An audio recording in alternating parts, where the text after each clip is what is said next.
many more issues are coming up, even as we interact with them.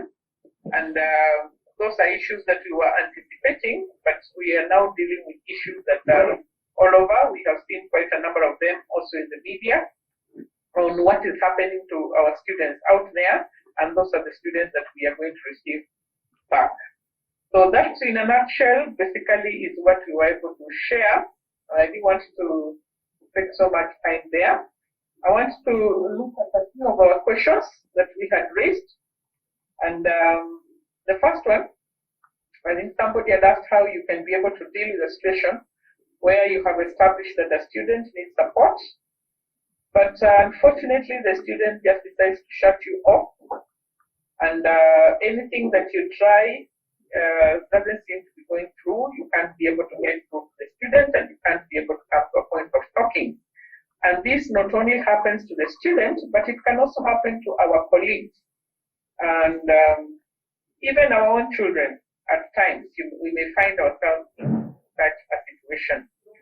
And on this one, I would say that it's normally a tricky position to find yourself in, much more because the kind of support that we give is to be able to give the support that they can be able to share their experiences, basically through talking, and if somebody does not want to talk, if somebody just decides he doesn't want everything to do with you, it becomes a very tricky situation to find yourself in.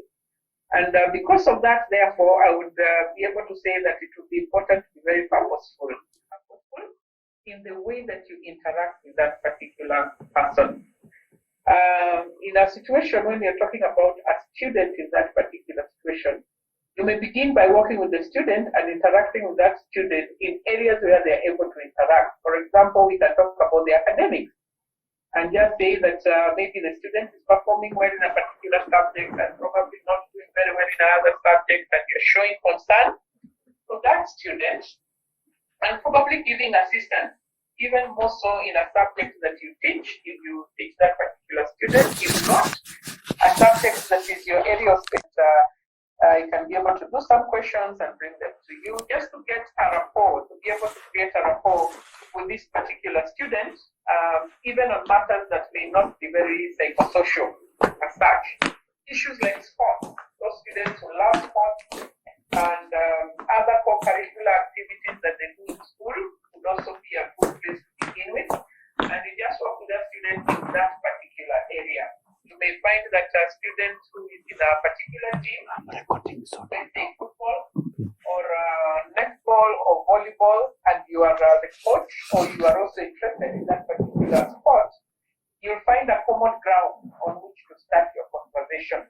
And it may not, as I've said, it may not be anything to do with the psychological social problem that the student is having. It's just a general thing.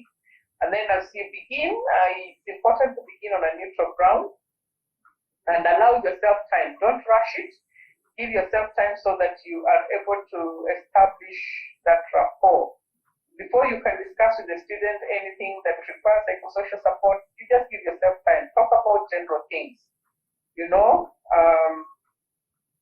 Give your own story as a student, how you excelled probably in that particular sport, or how you love the sport and how you developed interest.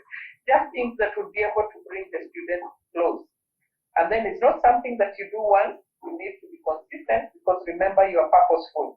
You are aiming at something at the end of the day. So you need to be consistent as you build that rapport with the student. And then in the process, as you keep on sharing, you can be able to pick up some situations that the student may talk about. Probably not directly about what they're experiencing psychologically or what they're experiencing socially, but in the process of giving their story or just sharing, they may talk of a situation or an experience that they had that was not good, and you pick it up and just keep it for some time and pick up a few gaps here and there, situations here and there, and then when you are sure that the student is now free with you and starting to be able to talk together with you, then you can be able to say that when I was talking, when you were discussing the other day, you mentioned that you probably lost your friend, or you probably experienced this, or you other thing, and then that opens now the door for you to be able to talk to that student. But it's something that will take time. It needs a lot of patience. It needs a lot of consistency and understanding, and also ensuring that you don't give up. You don't give up on that student. Just continue following up that student because you want to help that particular student. So even in a situation whereby you can't really reach them, you can get some common ground. When it becomes completely difficult to be able to reach them, and you can see that somebody else can be able to reach them, then you can be able to use that other person to reach that particular student and help that student. Now, a situation may occur where that student may totally not open up because maybe as they look at you, you remind them of a situation that was bad. Okay, you may remind them of a traumatic situation just by probably something that you do or something that you say, and it completely shuts them off because they don't want to re-experience the same situation again. And in such a case, it might be a bit difficult, and therefore it becomes important for you to be able to refer that particular student to somebody that can be able to help them or to work with them. Otherwise, we will not just leave a student who needs psychosocial support, and because they have shut down, we do nothing about it. I would encourage us to be purposeful and ensure that our students are helped as much as possible. I hope that answers that question. As I proceed, another question was like this, owing to the fact that we are at the school for a limited time, and I'm supposing that this is for those of us who just got to minister on a Sunday service. And the question was that what are some of the tips that we can use to pick some of these issues and document them for follow-up? Now, when you spend more time with the students, you can be able to pick them. But of course, the time that you go to school for a Sunday service may be a limited time. However, if probably in the process of talking with the CU, patron, or the Christian teacher, you realize that the students may be experiencing something, you may decide that after the service, you don't leave immediately. You hang around. And that hanging around is also purposeful. And you have already told the students that I'm still around, I'm going to be around. In case you may need to talk to me about anything, I'm available. Okay? The students will be able to feel like, yeah, there's room for me to be able to talk to somebody here. And what I observed is that as you do that, you'll have 1, 2, 3, and they'll keep on coming, especially when they realize they can actually talk to you in confidence. They can establish a relationship where they can be secure with you and share the information with you. As long as you hang around, you will be able to see a number of students. And in the process, you can talk to them and pick out some of those issues and probably document them for the purpose of your own follow-up, or also for the purpose of bringing it to the attention of the Christian teacher or the CU patron, so that the students can be followed up.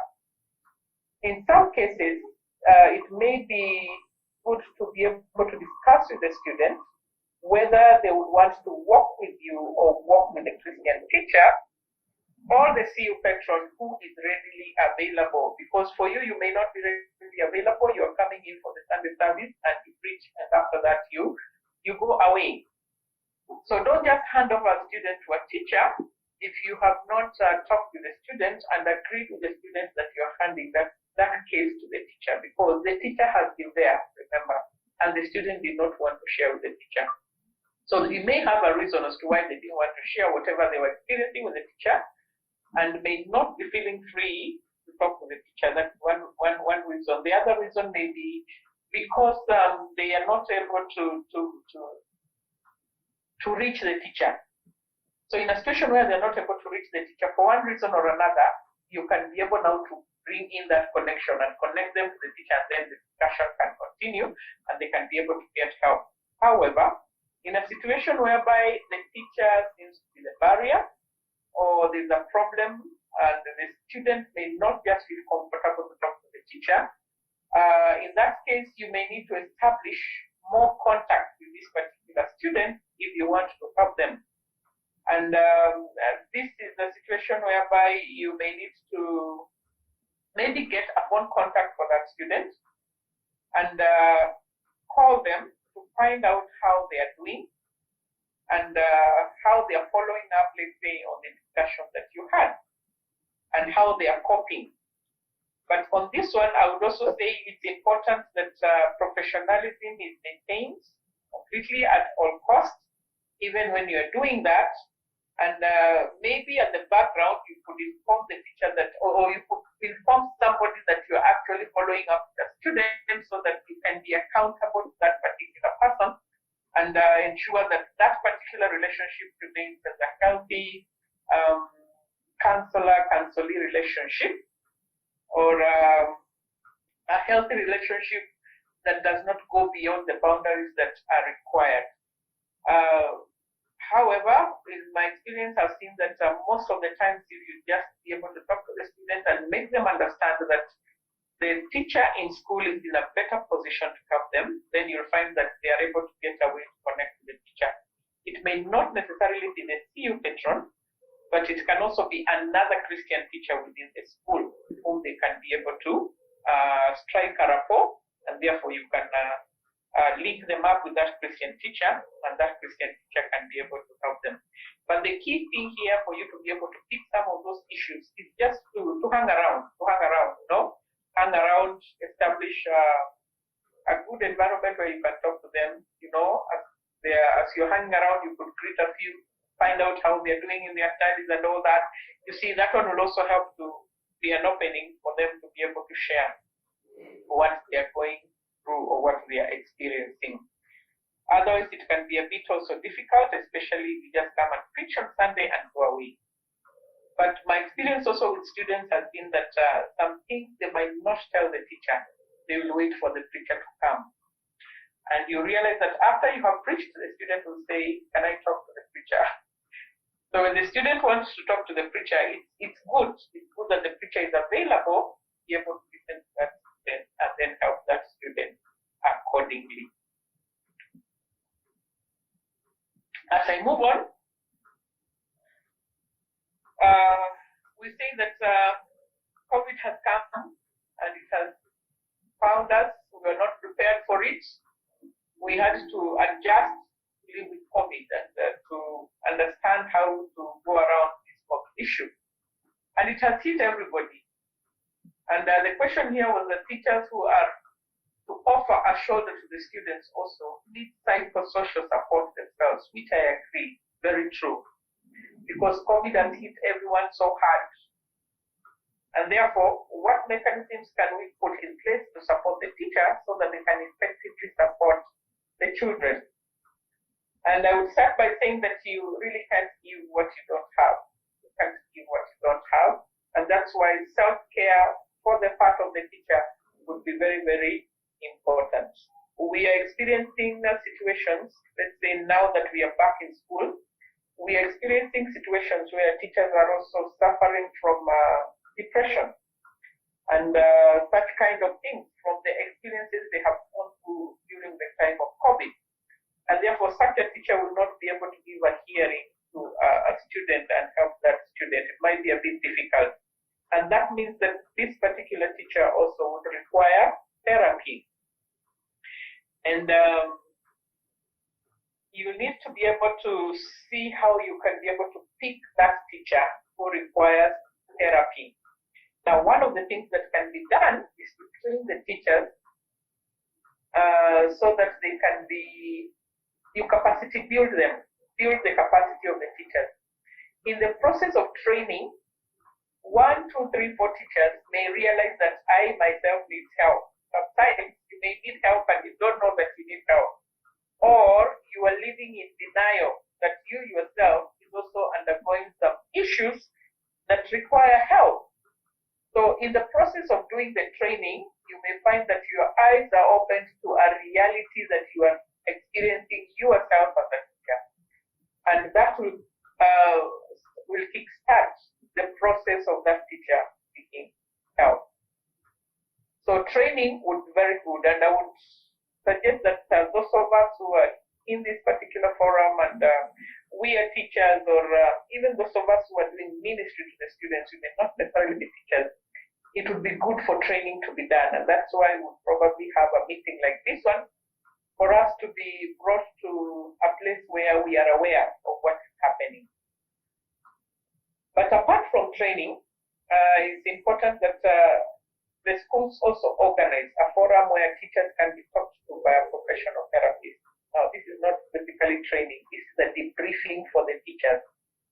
The teachers are also allowed to just express themselves and, just talk and discuss the things that they have gone through and how those things have affected them and how they are coping and what they can be able to do, in the process of talking and sharing with one another in the presence of a professional therapist, then they can be helped to be able to see things from the right perspective, and also be helped to heal those who have issues that may require some attention. As a teacher in that particular staff room, you may also need to be intentional with the affected teachers. In the process, when we've gotten back to school, you may see a teacher probably who is irritable, a teacher may be withdrawn, a teacher may be behaving in a manner that is not normal, this is not the person that you know, and you may be interested to find out what is happening to this teacher, and therefore you can be intentional.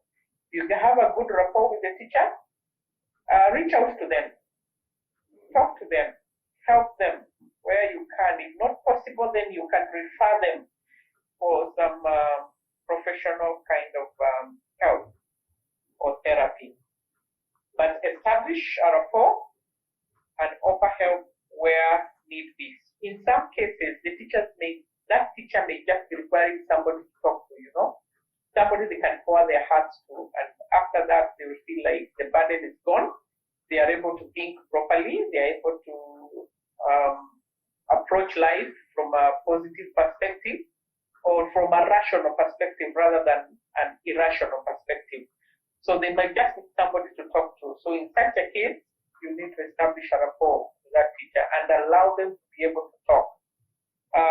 Taking into consideration the things that we had talked about, unconditional positive regard, allow them to just see themselves, allow them to express themselves, listen, ensure that you're present with them there as they're talking. You can nod, you can lean forward to say, yes, I'm hearing you, I hear you, I understand what you're saying, so that this person also feels like they are being listened to, and then you pick out those issues that the teacher may need to confront and help the teacher to be able to confront some of those issues by just asking questions. Otherwise, there is also help for the teacher where they can get some professional therapy.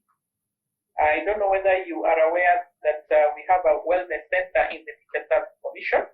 For those of us who are teachers, it's not something that I think most people know, but it is actually there. And I would say that on our part, as a staff, we have had to do what? To refer to the wellness center through the principal, through the school principal, where we observed that this teacher actually needs help and this teacher is breaking down. And in the process of us observing that in the counseling department, we were able to talk to the principal and work with that teacher to the point that we have even taken some of them to the wellness center ourselves. We've worked with them and they've been able to give us assistance. What PSC would normally do is that you will be attended to by a therapist that is normally the Teacher Service Commission. And then that person, after he has attended you, will be able to diagnose that this is the problem with this particular teacher. And as a result, we'll be able to refer you to centers that I think have got an agreement in the process, you'll be able to get help. In fact, 2 of our teachers have gotten help, and I want to encourage that a teacher should not suffer in your staff room or in your presence when there is help that can be given to them. So please reach out to those teachers and help them, because if they are not helped, then they are likely to project on the students, project on their children, project on their spouses, and things may not end up well. Apart from that, we have witnessed we have also seen in the media where people are ending up in depression and committing suicide. So we don't want to have a situation whereby a teacher commits suicide because that teacher is not able to get help. There is help, and let us seek that help for our teachers, our colleague teachers.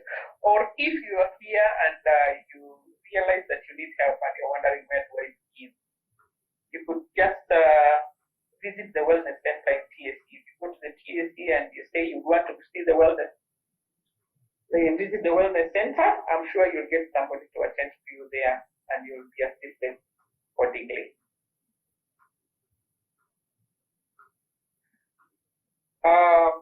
The other part of that question was where does the church and the parents fit in all this things of psychosocial support for children, and to a larger extent the teachers and the parents too.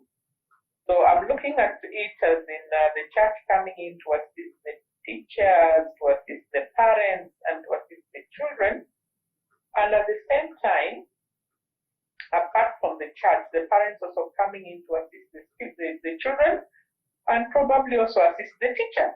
So we are in a community, and all of us need to be able to work together. The times that we are living in, brethren, are really unprecedented, and day by day we are seeing on media cases that are unfolding that are not good, and I think we really need to wake up as the church and do something about our society. Our society is becoming a very permissive society, and we are allowing anything to happen that is damaging or harmful to our children and also harmful to us.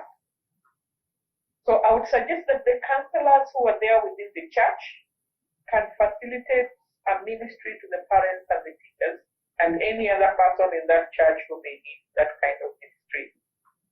I know that most churches have got a challenge when it comes to issues of psychosocial support, issues of counseling. They may not have a department that specifically deals with counseling. And we tend to spiritualize this by saying that maybe you need to read the word more, you need to pray more, and I'm not belittling the whole idea of praying and reading the word and, being in fellowship with brethren. It's important. But there are some psychological, psychosocial situations that are more of an illness rather than a spiritual problem, more of an illness, and they require some professional kind of treatment, including even being put on medication for the purpose of that person to be able to get the system back to order and find some bearing. So the church will need to be able to create room where counselors can be able to come in and listen to people. People can be able to come and talk to the counselors, and they will listen to them and identify the problems, the genuine problems that these people are having, and then help them or refer them accordingly. So on this one again, I would call on churches to be intentional in ministry. I know some churches that have got a counseling department where you can actually go for counseling, and they will tell you these are the church counselors. If you have an issue, you can be able to visit or see them at working hours, and they give you a protocol on how to go about that. So the churches need to be intentional. Let us establish this particular department in the church. And then we also have churches that will have a children's pastor or a teens pastor. And the teens pastor or the children's pastor can also be very intentional and purposeful to plan in such a way as they address these issues during a gathering of the children or the teenagers. Maybe as a teens pastor, I would say that I will not just have a preaching every Sunday, but there's a Sunday that I will specifically address the issue of mental health, something like that. And we get a professional to come and talk to the teenagers, or get somebody to come and interact with the children and find out how are they psychologically, mentally, socially. And with that, then you're able to pick specific teenagers, specific children who may need help. And in so doing, those children will be helped before they reach to a place whereby we are saying they are now depressed. And by the time a person comes to the point of depression, the mind is telling that person there's no hope. The only thing that is remaining is for you to kill yourself or to die. By the way, nobody will miss you when you die. You start the kind of conversation that is going in the heart and in the mind of this person is not very healthy. So we not want our children to reach that point whereby they are pushed to the wall and they commit suicide. So if they are informed early, they are given an opportunity to know that there is help, and they can be able to get that help from a particular place. Then they can reach out. The children that we are having, and even the teenagers, some of them may not talk to their parents over issues that they are experiencing. Research has shown that a good number of children will be free to talk to their parents, but there are those that may not talk to their parents and will be free to talk to their pastors. Okay, so the pastors come in very handy, especially a teenager's pastor, a youth pastor, a children's pastor would come in very handy to be able to assist that child before that child would also commit suicide. I think we had a clip that was going around on social media of a parent who was talking about her experience with her child who had committed suicide, and it's not a very nice thing. Even as you listen, it's very emotional, it's not a very nice thing. And it's because there's a lot of silence in the church as far as this is concerned. Schools are trying, they are trying to do, and many times when we observe these things in school, we may involve the parent and even involve professional counseling, but most of the times, even when we do it, a student will go home, come back, and nothing has been done. I remember of a student who went home and was taken to the pastor, and the pastor just prayed and bound demons and cast out demons, and the child was brought back to school. But this child actually needed professional therapy, and this child did not actually finish that term. She dropped out of school and was missing for some time before she could be found. And by that time now, that's when they realized that it was serious and this child actually needed help, because he had said, if something does not happen, I'll kill myself now. So we need to be able to draw a line between spiritual matters and real psychological and social matters that require that kind of attention. So for the children's pastor and the teens pastor, they need to be alert, very observant, open and purposeful to be able to pick out children who need psychosocial support. For example, you may find that when they come to church, a child may be a bully. You may want to find out why he's a bully in church. When they come back to church together with other students, the child is using abusive language, is talking things that are not very kind or very good to the other children. You may want to pick out that child and find out what's happening. You may find a teenager who is very rebellious, or a teenager who is withdrawn. Even when the teenagers come together for a church service, that teenager is withdrawn. As a pastor, you may want to reach out to that child and find out what's happening in the life of that child so that that child can be helped. So where does the church come in? The church has got a big role to play. It is not doing as much, especially for those ones that have not established this particular department, but they can actually play a big part to be able to change what is happening in our society at the current moment. And then I was also asked to shed some more light on issues to do with gender, where a female teacher is working with a male student, or vice versa. A male teacher is working with a female student and is doing counseling. And of course, you agree with me that it tends to raise a lot of eyebrows in the context of our schools where we are. And I think as a matter of policy, from the TSC, a girls' school is supposed to have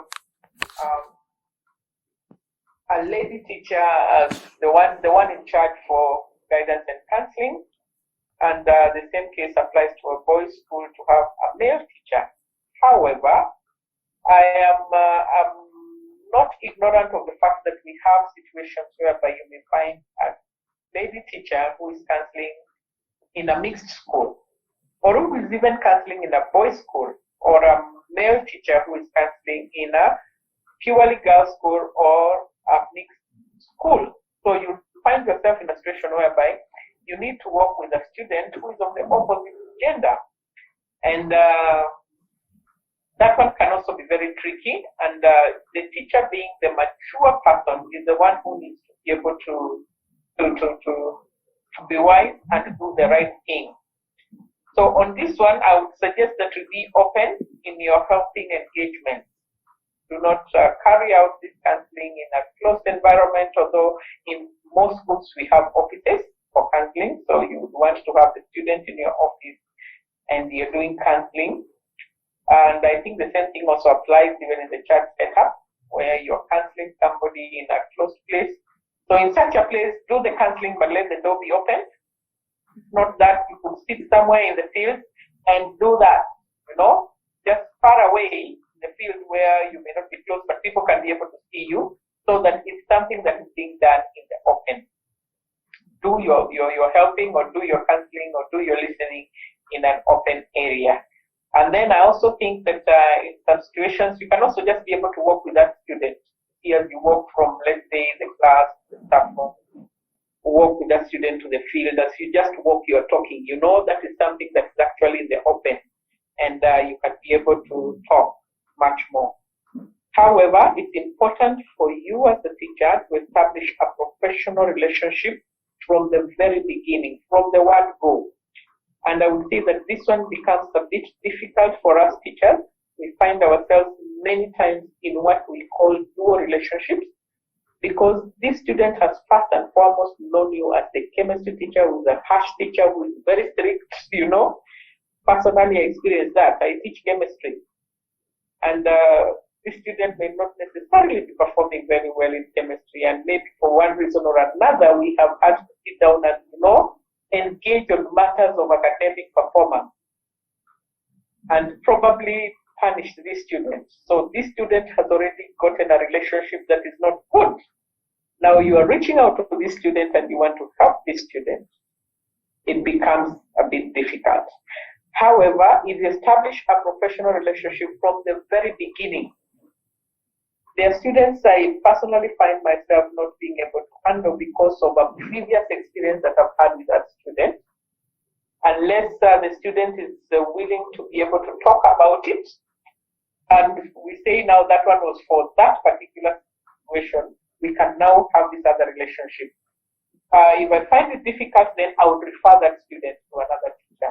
I would tell the students whether they will be comfortable to talk to teacher so-and-so, who can also be able to help them, and I would refer that student to another teacher because of the aspect of dual relationships. And when we are talking about dual relationships, this is a relationship. The student, apart from knowing you as a professional helper, also knows you as something else. That's a dual relationship. And dual relationships are totally discouraged in counseling. We discourage them in counseling, and would want just that professional relationship, counselor-counselee relationship, so that relationship can be very formal. And once it is done, we finish at that point and end the relationship at that point, And if we are ever to meet again in the future and get into another relationship where we are in the same women group or in the same chama, or now that is a different relationship altogether. But there should be no connection with this particular kind of relationship. You as a teacher should let your conscience judge you by you doing the right thing, especially where it comes to a situation where your seniors are not trusting you. you know you're doing the right thing, go ahead and do it. Because the students need help and you are in a position to help them. Just continue doing it, and if they realize that all you were up to was to help the student and not anything else, after they have talked and said whatever they want to say, watanyamaza, or rather they'll just reach to a place and they'll say, okay, surely this person was interested in helping the student. The student has been helped. So when they realize that you are very professional and you happening between the two of you, proceed with that particular process and let that student be cancelled. If the student herself or himself is also not being affected by what is being said. Otherwise, you may have a situation whereby as a teacher, I am very professional, but we are dealing with young people who have a lot of exposure. So a student may be interested in a teacher and is looking for an opportunity to be close to that teacher, and the only opportunity the student has is to go for counseling, go for counseling. So I know if I go for counseling, I'll have some private time with the teacher. Now, as a teacher, you need to be able to be very observant and careful to pick out that intention when you're talking with a student. And once you pick it out, we normally talk of confronting. You confront that issue that is otherwise not healthy as early as possible. Don't give it a chance. Don't just say, somehow I will be able to handle this and get over it, because if that student is coming to you with an agenda, that student will be pursuing that particular agenda and you're pursuing a different thing altogether. So it's important to confront that student. For example, you may find that you're talking to the student and the student is just admiring you, and looking at you and imagining how beautiful you are or how handsome you are and how you can make a good boyfriend or a good girlfriend, and the student is looking at you, and maybe at the end of the day, the student will tell you you're very beautiful. Thank you so much for counseling me, thank you for helping me. But the issue is not the helping. The issue is the fact that you are beautiful. So by the time the student is seeing that this person is beautiful and handsome, then their attention has been taken elsewhere. And as a teacher, that's where now you confront. What exactly did you mean when you said I was beautiful? What was your intention? Confront, confront those phrases that the student may make. Or you may say that I observed that when I was talking to you, you were looking at my legs, you were looking at my shoe, you were looking at, and you confront the student. What were you thinking? What was going on in your mind as you're looking at me, That kind of a thing. So when the student realizes that you have actually noted that they are up to something else, and they were not necessarily coming for counseling, they may not come back again. And some will just be able to open up and tell you this is what I was interested in, especially with the kind of students that we have these days. However, I need to say self-care is very, very important. We are human beings, and at times you may find that the way this counseling relationship is going, it is not, if I'm to tell myself the truth, it is not professional, It is not going on well. You need to be able to tell yourself, as the mature person, I need to do something about it. And what you'll be required to do is to refer that student and end that relationship at that particular point. Take care of yourself as a teacher. If you find yourself getting engaged in student affairs, you may also be requiring help, and you may need to have a time for self-examination. Maybe the way you approach the counseling process altogether may be triggering something that would make the relationship to go to a different direction, and that's why it's important to have some time to do just some self-examination and to take care of yourself. Such matters can result to you losing a job, or you can actually be sued. We are having parents who are so informed now, and if a parent would be able to get ground on which they can be able to sue you because you have emotionally damaged their children's by engaging them in a relationship that has caused some anxiety and caused some discomfort and caused some whatever, then that parent can actually sue you. So self-care, I want to say, is very, very important. Reference is, let's take care of ourselves, even as we deal with these children. Now, briefly, allow me to just mention some of the emerging issues that I have experienced during my short time with the students when they have come back. And I know that these are things that are in the social domain, and you could have experienced the same. And then I'll open the floor, and ask you to be able to share your experiences, maybe for a few of us, and the questions can now come in. Some of the emerging issues are teenage pregnancies. Brethren, we are receiving students back to school who are pregnant. And depending on the trimester of pregnancy, pregnancy comes with emotions, you know, it comes with instabilities here and there. And those are the kids that we are having in school. So as we deal with them, as we receive them back, we need to deal with them with that understanding. The biggest challenge on this one is for us to be able to know that that particular student is pregnant, because most of the times you wouldn't know, and you find yourself having to push that student to this, to the other, and the student is actually pregnant. Let me say that we have ever dealt with the case where a student has come back and is pregnant, and that student is having cravings for patco sweetie, you know. And the class teacher got to know about it, and the class teacher is actually working with this student. So the class teacher then and the girl would now be able to settle down and read. But by the time we were getting this girl back to school, she had actually refused to come back to school because she was already pregnant, and she's a candidate. So those are some of the issues you'll be dealing with as the students come back to school. But now, knowing that there's somebody working with her, she's able to focus and concentrate on academics, and have somebody that she can talk to when she's experiencing anything that is not very normal.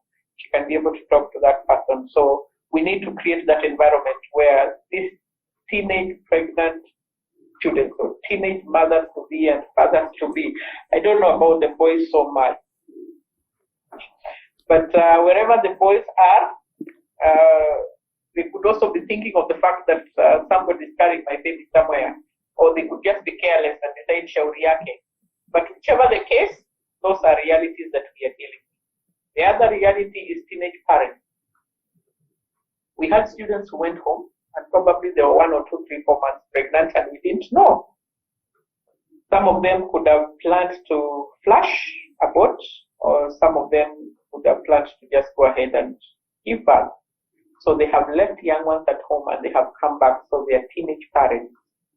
Okay, they are mothers to young ones, and with that understanding, therefore, it means that there is that attachment they have with their kids, with their children back at home that they have left. They will be concerned about the welfare of their children. If they are being taken care of by their parents, or there's a caregiver, they will be concerned on whether their children are doing well. And that one may destabilize them even as they pursue their studies, and they will require some support. I remember some time back also in a school that I taught, we had a teenage parent who would be allowed to go home once in a while to go and see the child and then come back, to be able to deal with the anxiety that is there,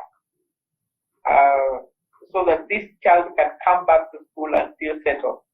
During visiting days, those days, the parent would bring the child to the student, and of course, okay, the others didn't know, but for the few of us who knew, we offered that kind of support and helped this particular student to be able to settle. Now, depending on when they gave birth, some of them may come with medical, clinical issues, after birth clinical issues, and they may also need some support and some encouragement. They may need attention where it is medical, then they may need the medical attention, and we need to be able to prepare to give them that. We also have students who will come back and they have lost their loved ones, maybe due to COVID or other reasons that may be there, and specifically COVID-related deaths.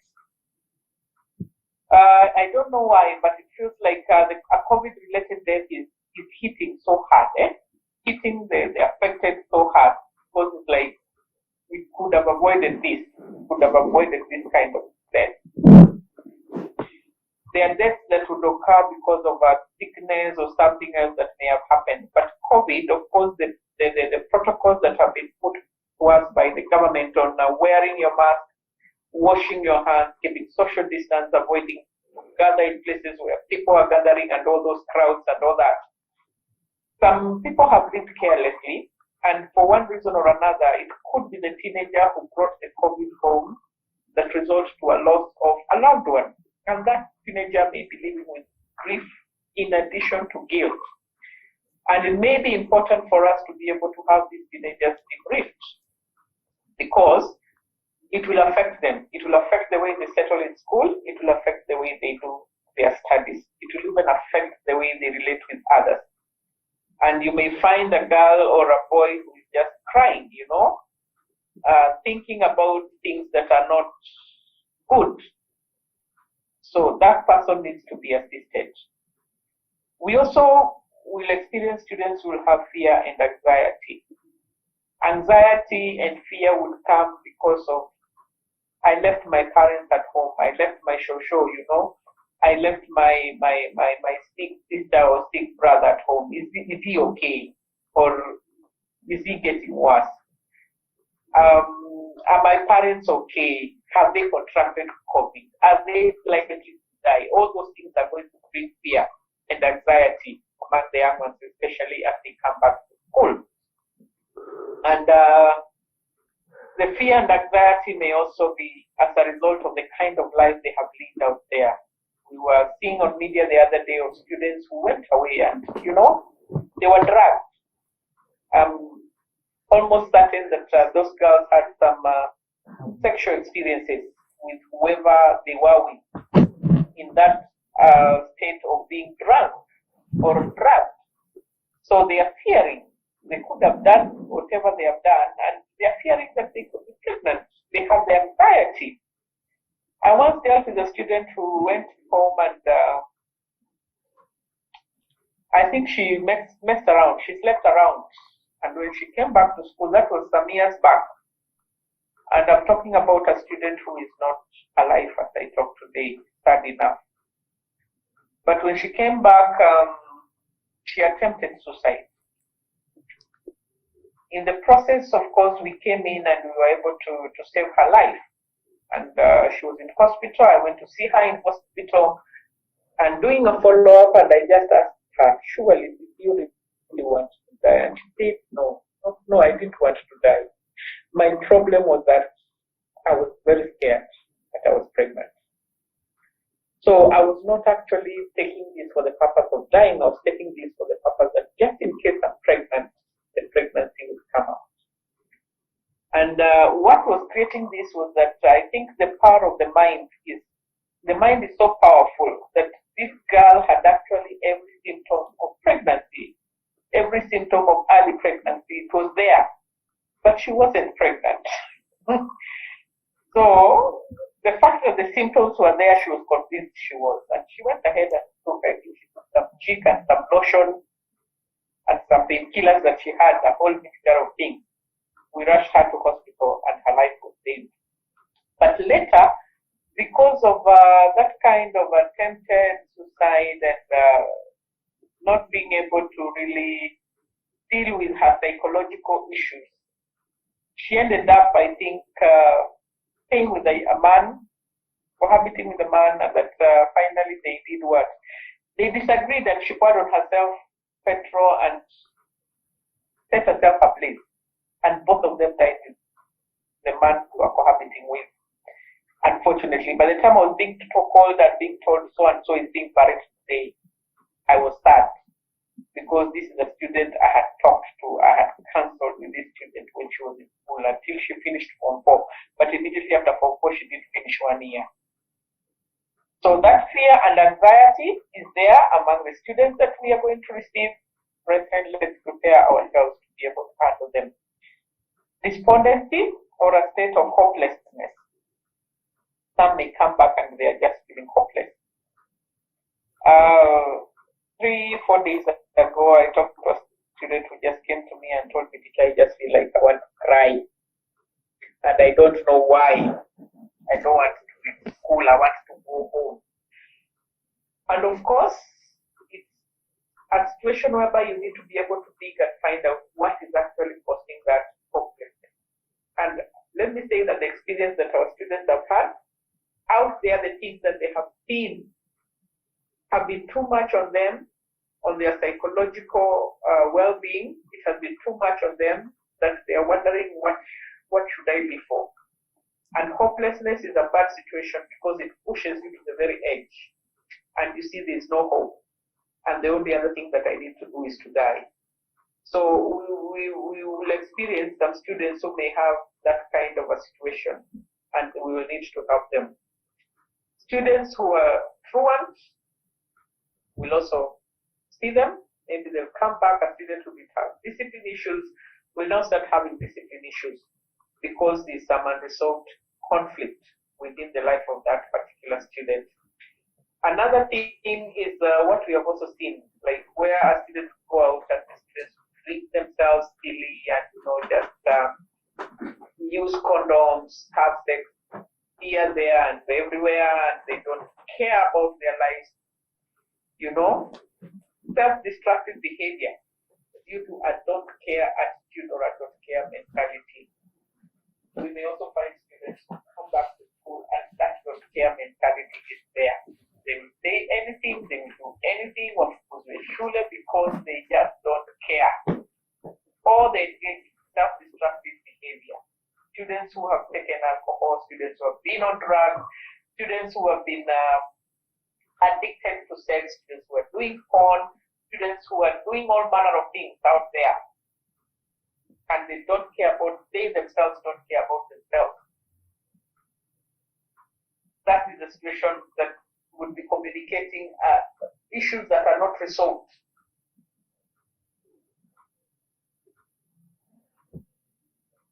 Be caring, reach out to them, find out exactly what's happening.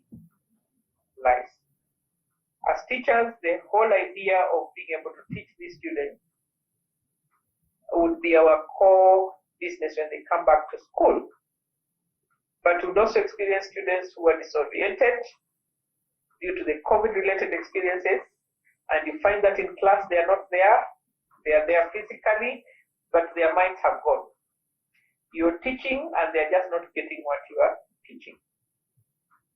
The pressure that we are having now, I don't know about your school, but where I am, there's a lot of pressure now. Much more because we are having the candidates. There's a lot of pressure on them. A pressure to perform, pressure to complete the syllabus, pressure to sit for the box. You saw on the media the other day, the students who walked out of school and they said the pressure in school is too much.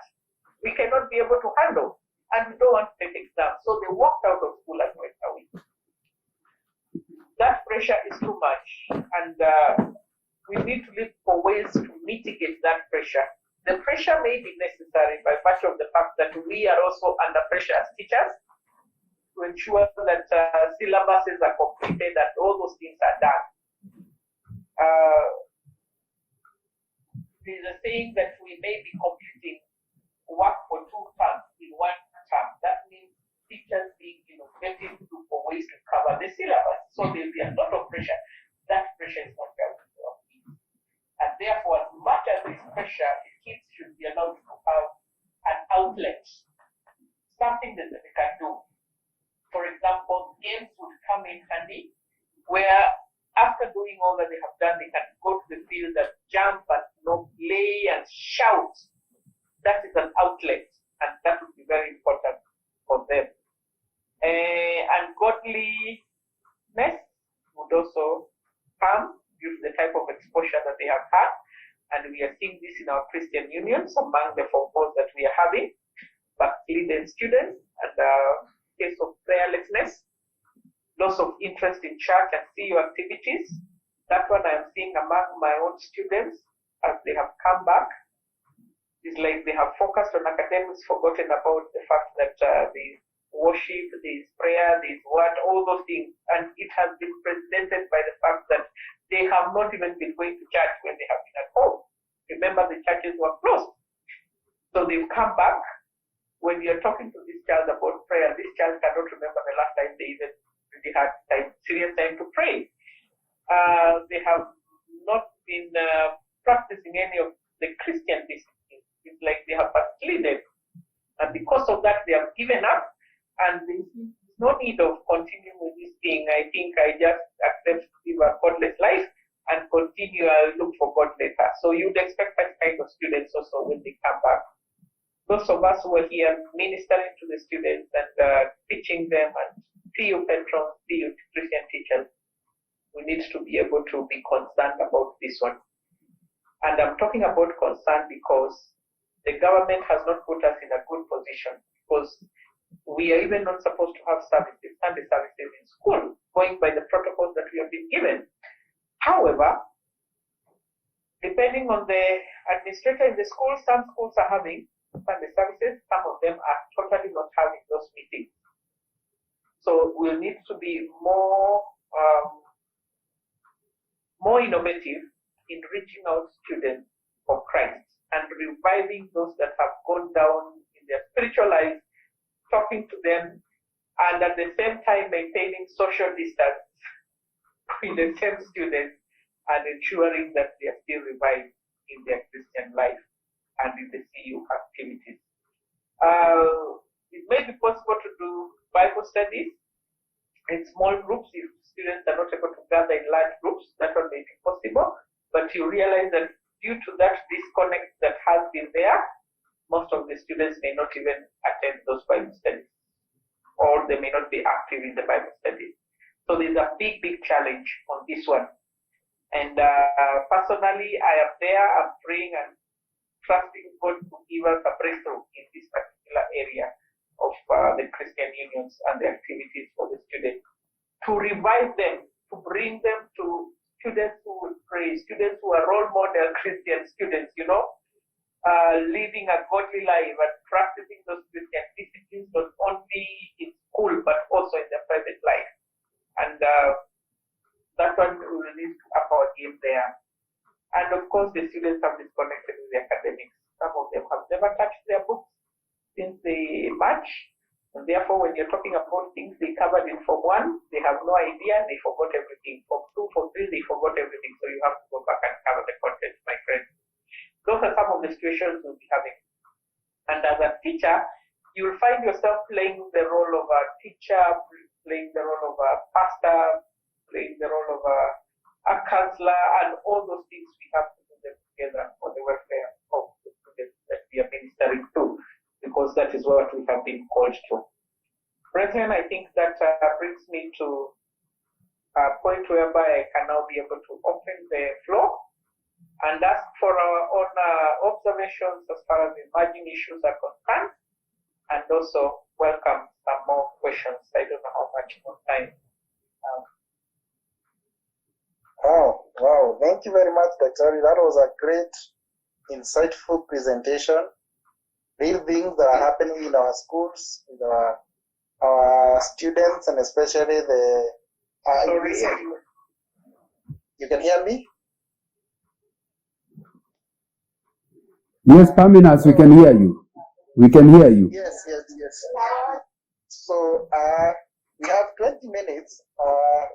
If my clock serves me well, and I would want us to participate in commenting, making queries, or even adding to what Daktari has shared. So maybe I can ask us to... Okay, I'm not able to hear you well. I may need to pick my earphones, so just give me a minute. I pick them because my laptop at times disturbs me. After some time, you may find that the sound may be a problem. That's what I'm experiencing. So just give me a minute. I pick my earphones, and I think what you're saying. Sorry for that.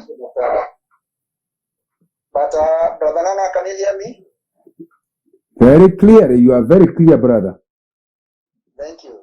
So I can see we are quite a number, so we have less than 20 minutes to raise any concern, but also will not close it at this. So feel free to chat, write on the chat in case you have a comment, in case you have a query.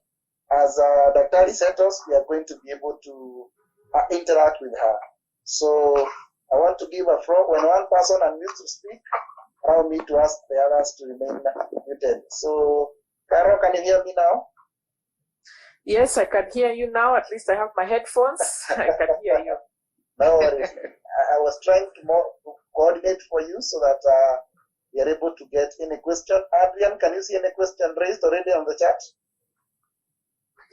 On the chat is only a request to remind us what to do if a student is suicidal. Maybe it may be part recovered, but maybe she may pick up something. You remind us on what to do if a student is suicidal. That's the only thing. Okay. Dr. you have heard that? Yes.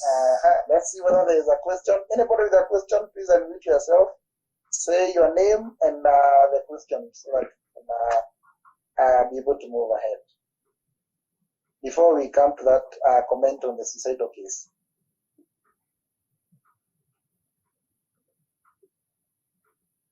The silence means we have understood everything or we have understood nothing. So I believe we have understood everything. Okay. There are two more questions. Paminas, there are two more questions on the chat. Paminas, Yes, I can. there are two more questions. Sure. I have seen them. So Bobby Robert says emerging issues are real, and wow, he says, what can we do to help students with negative attitudes? Actually, I hope you can note that. And the other one is from Alan Gitao, who says, how do you handle students from broken families? Maybe we can handle those three, then we take another set of three in the next one. As I can see, Judy Gashora has already sent something. So, how about you, Carol? Okay. Thank you so much. On issues to do with suicide, I would look at them from two points. There are students who may threaten suicide because they just need attention. And it's important for you to be able to find out whether this particular student is serious or this particular student is actually using suicide to seek attention. In a situation whereby a student is using suicide to seek attention, then find out why that student requires attention. Because once that student gets attention, the suicide thing goes away and it will not come. However, there are students who may not necessarily be looking for attention. They actually don't want to live. They want to die. And they don't want to be in this world. So those students in such a case would require more help. You need to be able to, first of all, try to find out from that student why they would want to die. And I'm sure they'll be able to share with you. And what is actually pushing them to that corner of suicide is because they are not seeing any other way out. The only way out is to die. According to them, there's no any other way out. So that student needs to be helped to see that there are other ways that whatever they are going through can be handled, and it doesn't have to be handled through suicide. And you need to work with that particular student, counsel that student, and give that student all those other avenues where the student can get help, and not commit suicide. Suicide is something that is so.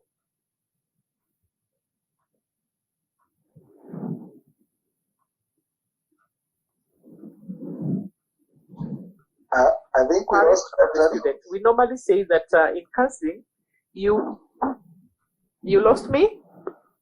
Now you're back. Am I back? Yes, Sorry, there was a call that was coming in. I think it's the one that is disconnected my internet. Okay. But I need to say that in counseling, we say that you keep confidentiality, and you only break confidentiality in a situation whereby a life is threatened.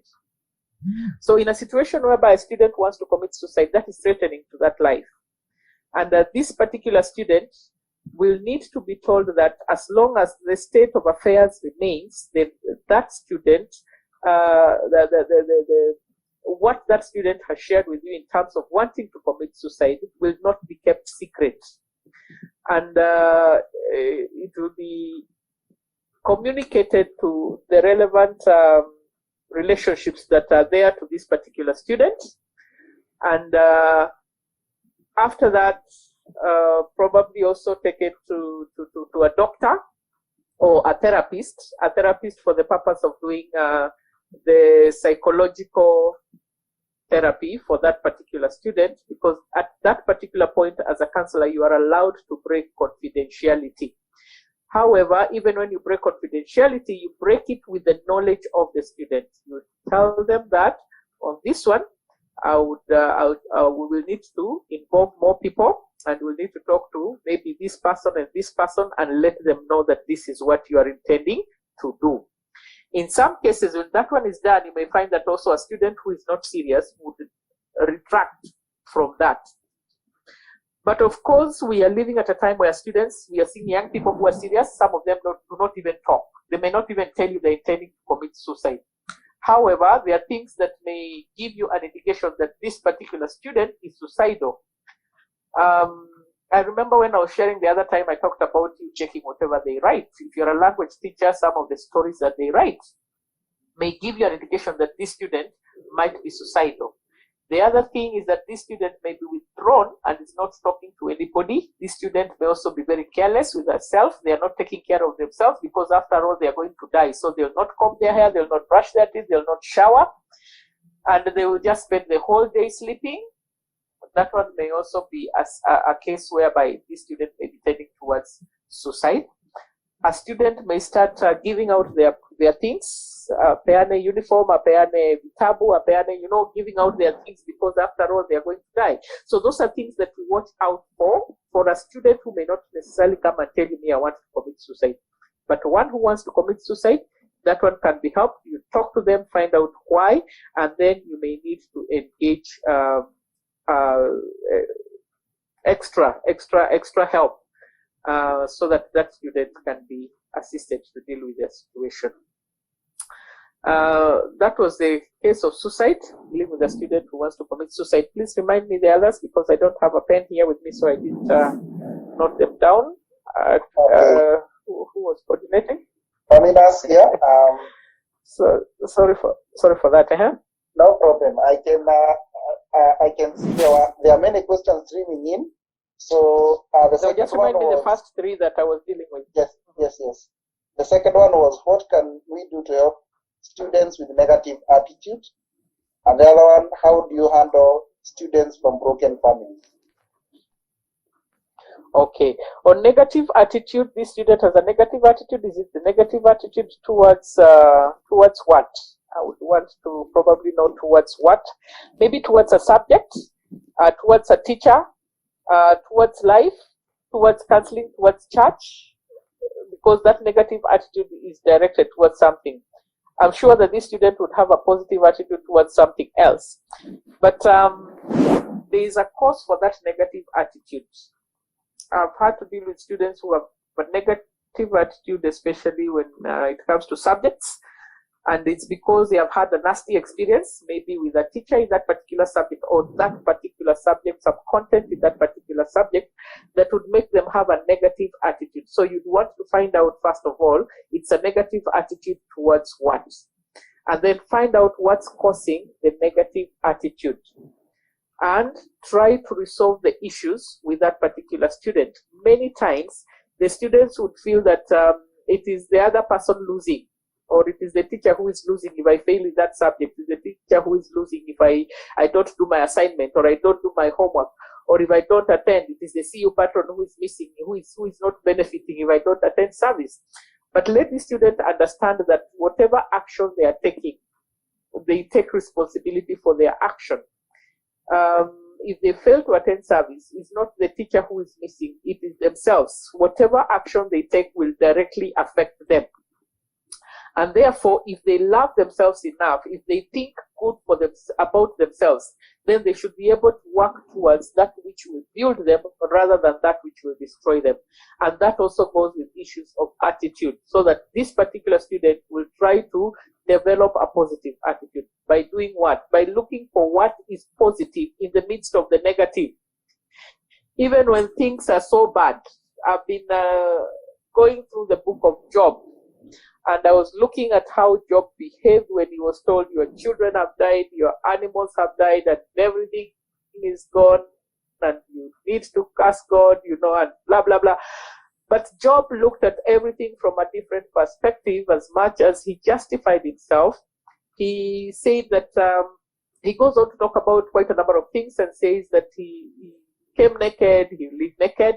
That is being positive. Everything comes from God.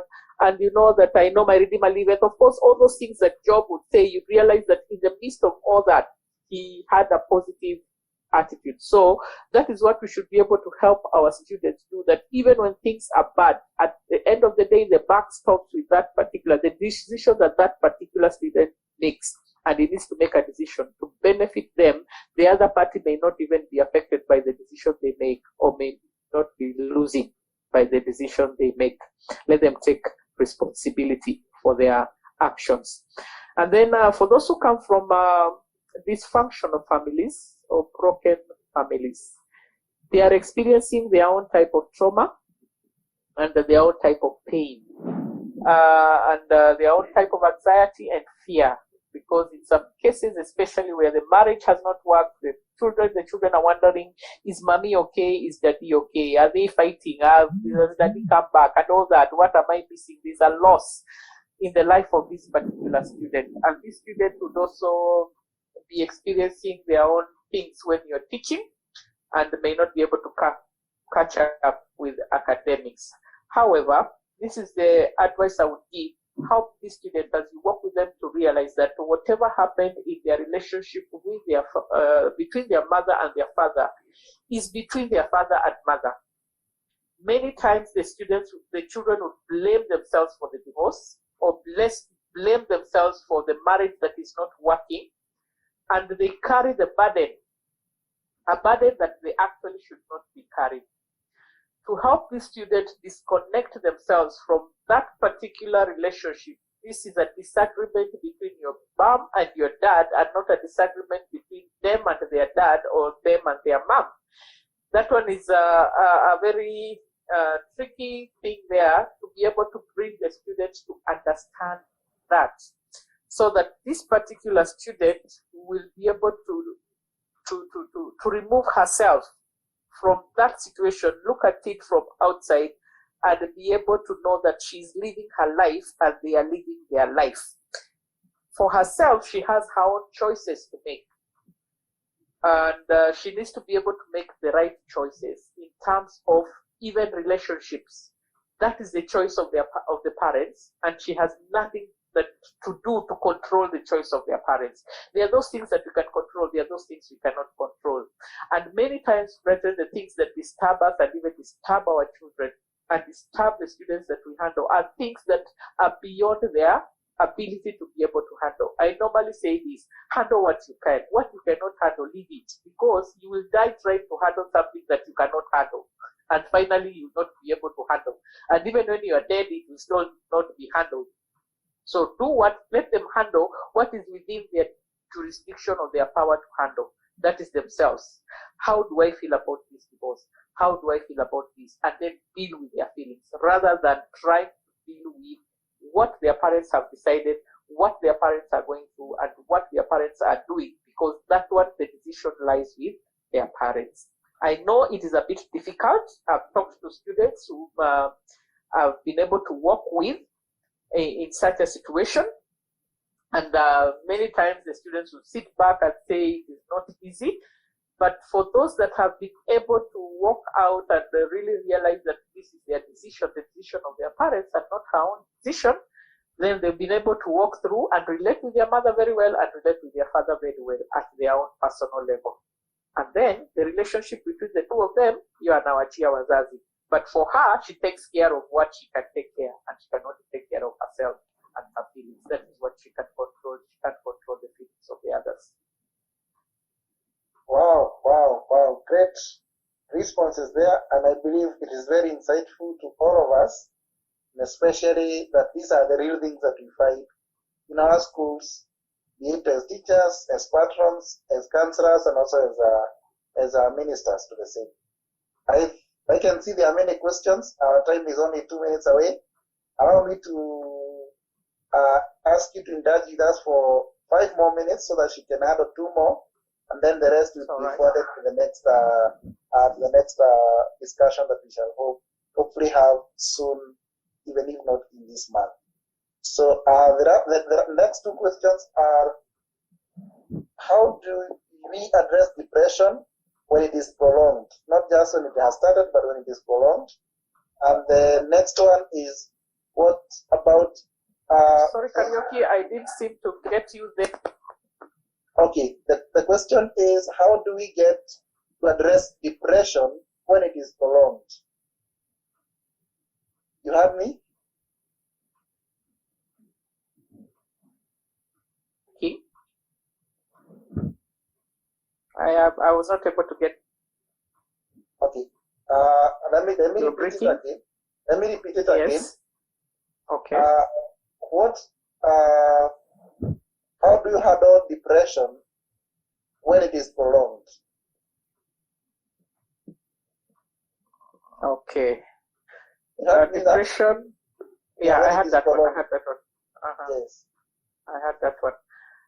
Prolonged depression is very dangerous, I would say, and it is risky, because I've said that depression basically is normally the last point that somebody reaches before they commit suicide, and they actually do it.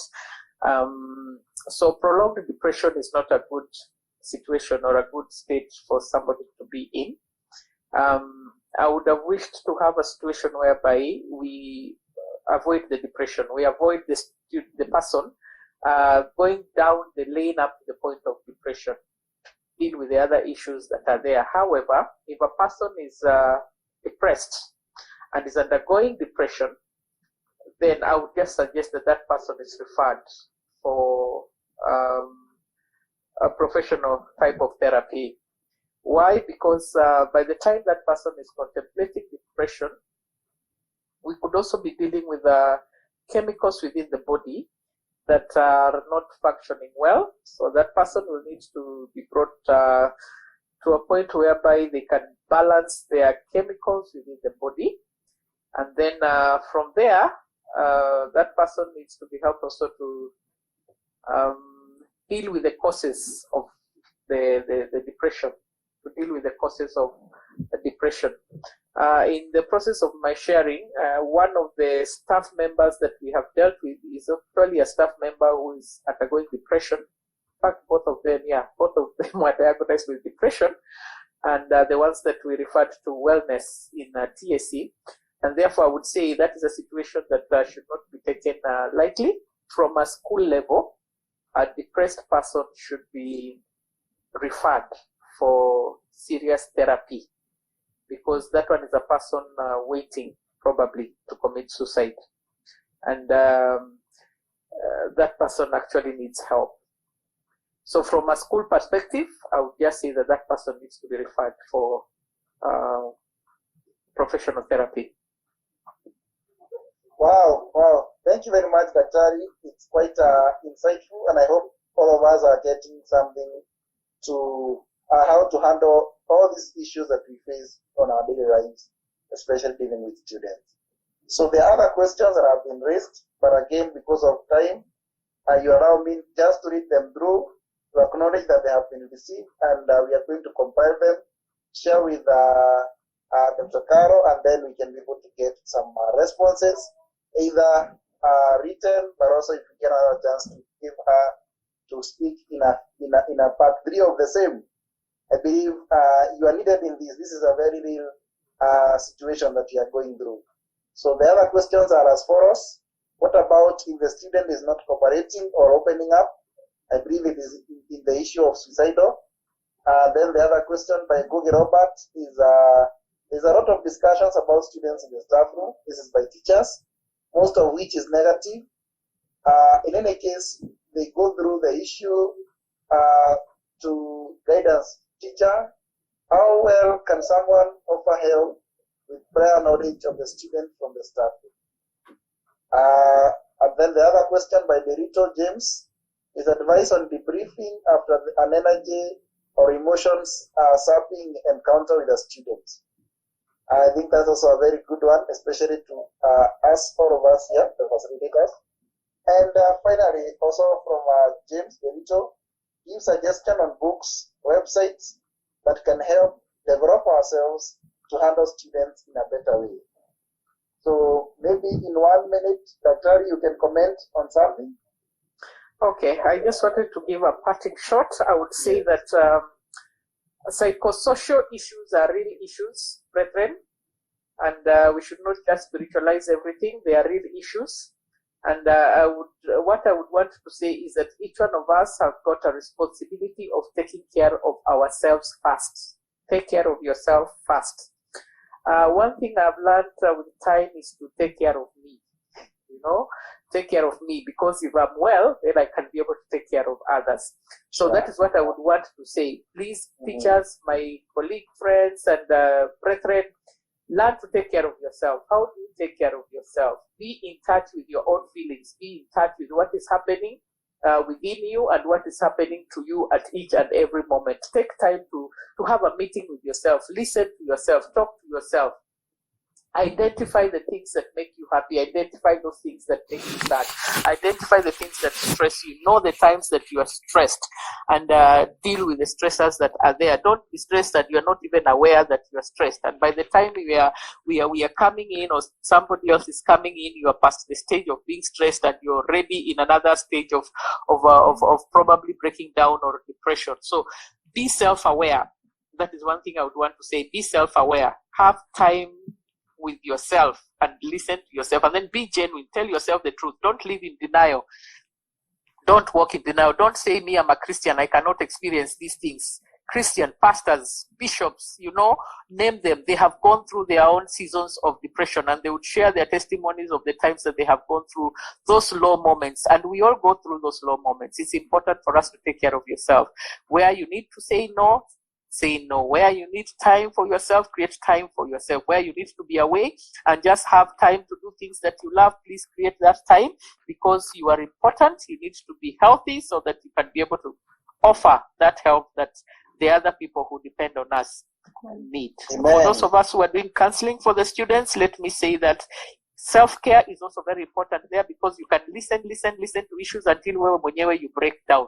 So what you do after you have listened, please go and debrief yourself by talking to another counselor. Pour out what is in your heart. If you can't pour it out by talking, pour it out by writing. Write. Pour it out. If you are a good artist, draw as you express your feelings on the things that you are drawing. Or if there's something else you can do, if you play music, express your feelings through the instruments that you're playing. Do something, but take care of yourself, debrief yourself, and ensure that you're always emotionally healthy. Thank you so much, and God bless you. Amen. That was great. That is the only word that I can use to summarize. Because even ourselves, we have been left in a good challenge. But how are we? You can only give what you have. You can only give an encouragement that you already have yourself. Thank you very much, Daktari, for that great presentation, the well handling of questions, and thank you to everybody who joined this training.